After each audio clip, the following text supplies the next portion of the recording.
Every year you wait to invest, your future self loses money. Not because the market crashed, not because you made a bad pick, but because you did nothing. And doing nothing, it turns out, is one of the most expensive decisions you can make. Here's what most people don't realize. Time in the market isn't just helpful, it's the entire game.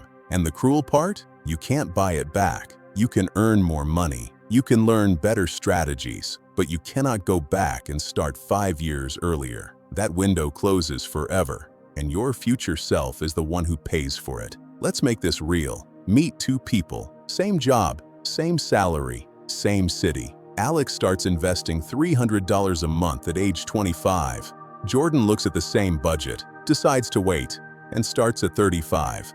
Both invest until they're 65. Both get the same average annual return of 8%. When they retire, Alex has roughly $1 million.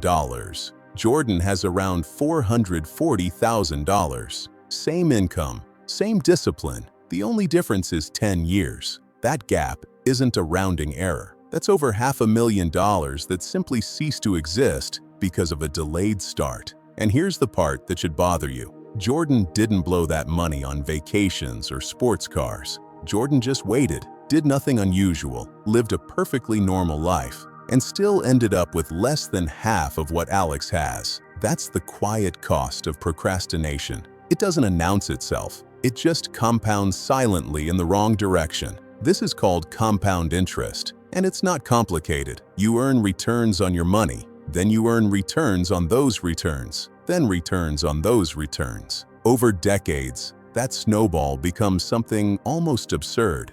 Einstein may or may not have actually called it the eighth wonder of the world, but whoever said it first wasn't wrong. The math really is that dramatic. But here's the twist most people miss. Compound interest is brutally front-loaded in reverse. What that means is the money you invest in your 20s does the heaviest lifting. A single dollar invested at 25 is worth roughly 4 times more at retirement than a dollar invested at 35.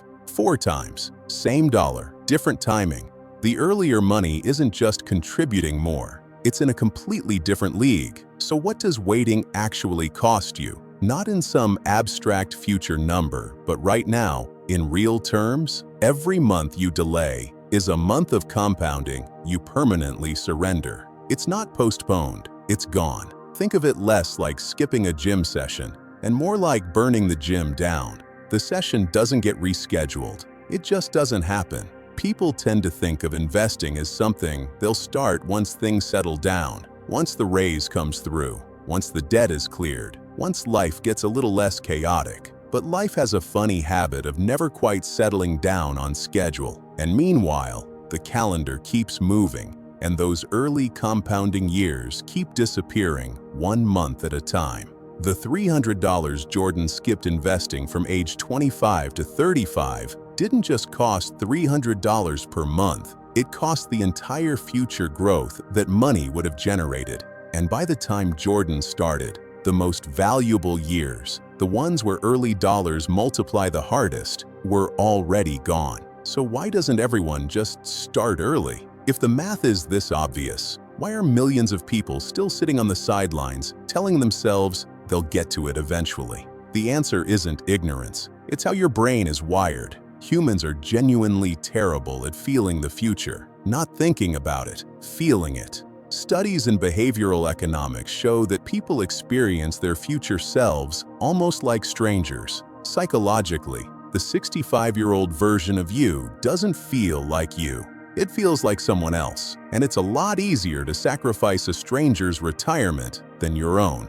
So when you choose Netflix over investing $100 this month, your brain isn't being reckless. It's being completely logical by its own broken rules. The present reward is vivid, immediate, and real. The future reward is abstract, distant, and easy to dismiss. Your brain takes the bird in hand every single time, and it feels completely reasonable while it's happening. There's also something called present bias. It's the tendency to overvalue immediate comfort and undervalue future outcomes, even when you consciously know better. It's why people set New Year's goals and abandon them by February. It's why the alarm gets snoozed And it's exactly why I'll start investing next month has been next month for 3 years running. Here's the uncomfortable part. This bias doesn't feel like laziness, it feels like wisdom. I should pay off this debt first. I should build my emergency fund. I should wait until I understand it better.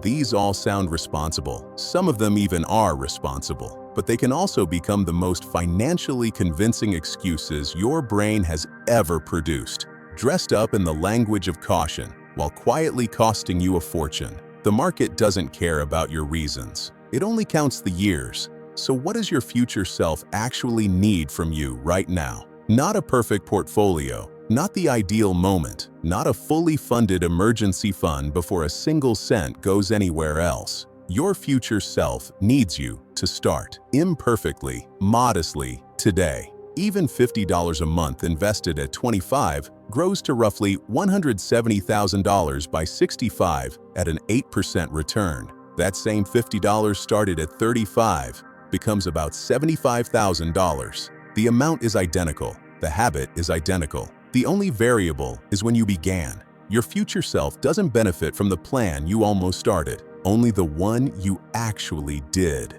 And here's the thing about starting small. It removes the biggest psychological barrier, which is the feeling that you need to be doing more. You don't need to invest thousands to matter. You need to invest something consistently and let time do the work that no amount of strategy can replicate later. Which brings us back to where we started. Every year you wait, your future self loses money. Not dramatically, not all at once, just quietly, month by month, in the form of compounding that never happened. The headlines won't cover it. Nobody will warn you when it's occurring. You'll only see it decades from now when you compare your number to what it could have been. The best investment decision you'll ever make probably isn't about which stock to pick or which fund to choose. It's simply the decision to start before you feel ready, because your future self isn't asking for perfection, just a version of you who showed up early enough to let time do its job.